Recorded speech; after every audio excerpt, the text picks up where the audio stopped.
దాని తర్వాత ఇప్పుడు ఆల్మోస్ట్ 6 మంత్స్ అయింది. చాలా టైం పట్టింది. ఏం చేయగలం? ఒక మంచి రిలీజ్ డేట్ దొరకాలి కదా!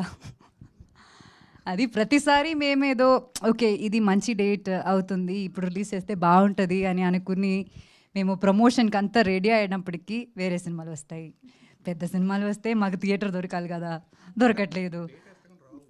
అదే డేట్ అసలు రావు. అని మేము నెక్స్ట్ వీక్ ఓకే. సరే నెక్స్ట్ వీక్ మనం రిలీజ్ చేద్దాం అనుకుంటే ఈ సినిమాలు పుష్ అవుతాయి. మళ్ళీ అది డిలే అవుతుంది అని చెప్పి ఇది ఒక లూప్‌లో జరుగుతుంది చాలా రోజుల నుంచి.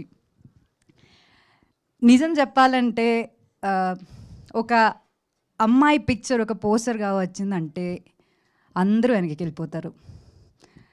అది ప్రొడ్యూసర్స్ కావచ్చు, డిస్ట్రిబ్యూటర్స్ కావచ్చు, ఓటీటీ కావచ్చు, ఆడియన్స్ కూడా అవ్వచ్చు.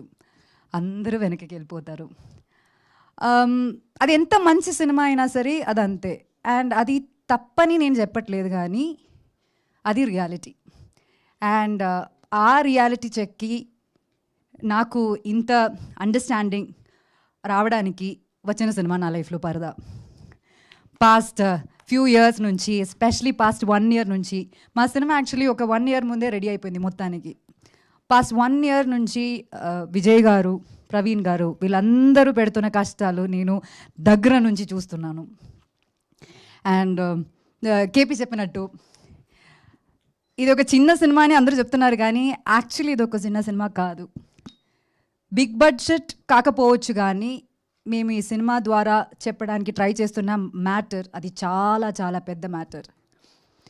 ఇది ఒక కమర్షియల్ ఫైట్ ఉన్న లేకపోతే కమర్షియల్ సాంగ్స్ ఉన్న సినిమాగా ఉండదు. కానీ ఖచ్చితంగా దీనిలో చాలా కమర్షియల్ మూమెంట్స్ ఉంటాయి.